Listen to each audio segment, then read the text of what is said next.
Hello everyone, welcome to Everyday English. In today's video, I'm going to review the movie Young Washington. My wife and I watched it yesterday and we truly enjoyed it.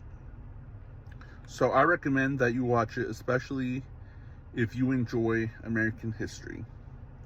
So Young Washington is the story of the first American president, George Washington, and his upbringing.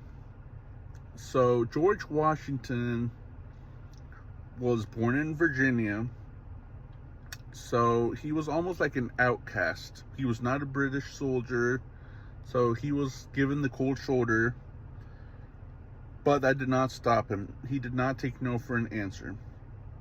His half-brother was part of the British militia, and even though George Washington's dream was to be in the British military, he was denied.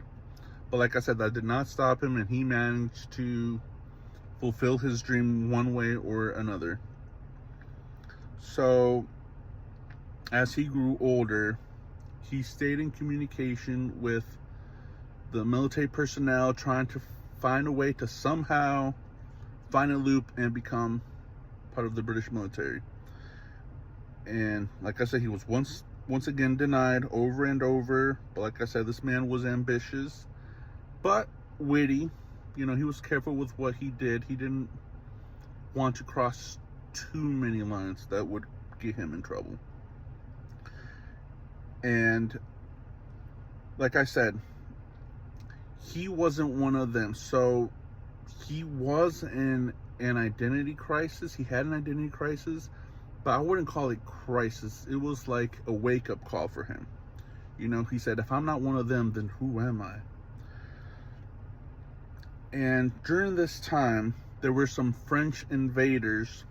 Well, he was informed by some Native Americans that there were French invaders taking over British land. So he jumped at this moment and he capitalized on this, and he went to the British militia, explained that there were French soldiers taking over certain British land, and once again the British gave him the cold shoulder and said, okay, we'll see what we can do. But George Washington offered to work for free in order to go in and help remove these invaders. Like I said, they laughed at him, they gave him the cold shoulder. But then he thought, well, what if I bring in my own Virginian men and we fight them off? Eventually the British caved in and said, sure. In their mind saying, well, hey, if they manage to hurt the French a little bit, it'll make it easy for the British men. Will be less British men dead on the battlefield. So that happened, and George Washington was successful. And even though he lost some of his own men, he still had the support of his own Virginian men. He was an outcast. His men were outcasts, but they had the brotherhood, and that's what kept them together. Then there was a battle against the French, and during this time, George Washington was gravely ill, but he managed to get up, and he realized that the British and the Virginian forces were fighting the French. He got up and he rode his horse towards the battlefield, but before he got there, he was told by British personnel, oh, we are retreating. We were told to retreat, that this battle is impossible. So George Washington thought for himself, and he said, absolutely not. No, I'm going to be out there with my men. If today's the day that I have to go, I'm gonna fight. I'm gonna die, fight like a man, fight to the end. So he went and he got into the front line, and like a true American spirit, he went with his men, hand-to-hand combat. He encouraged them to fight guerrilla warfare against the French, fight a smart battle, not a prideful battle like the British do in open fields. He said, go hide, sneak, attack. And when he did all that, he was shot at, and he managed to survive. And then after the battle, he was praised. You know, he really gained the support of his Virginian men.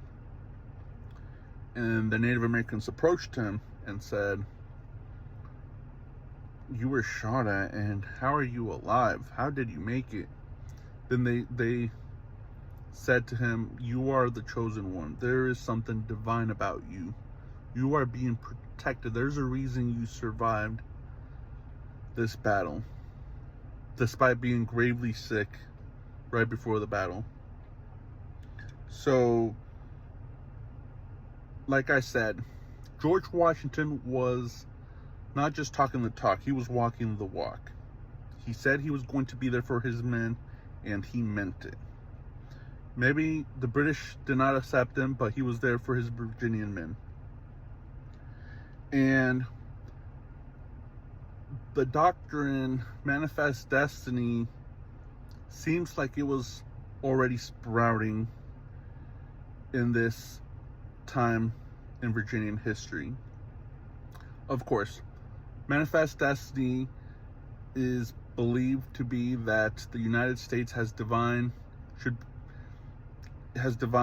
idea of expanding from sea to shining sea, from Virginia all the way to California. But at that time, that wasn't the case. Obviously, it was just Virginia at the time. And he said to the British, that's what separates me and y'all. I am from here. My life and my future is at stake. Y'all are not from here. Your identity is well defined. My identity is being created. So, anyways, so that's how it ends. And like I said, George Washington was truly a man of his time. He was a special person, and it took a special rhetorician at this time to really galvanize his folks, and we get a glimpse of the fighting spirit, the American spirit of this time. So the movie ends, and there is going to be a part 2, which in this next movie, 1776, America will be born.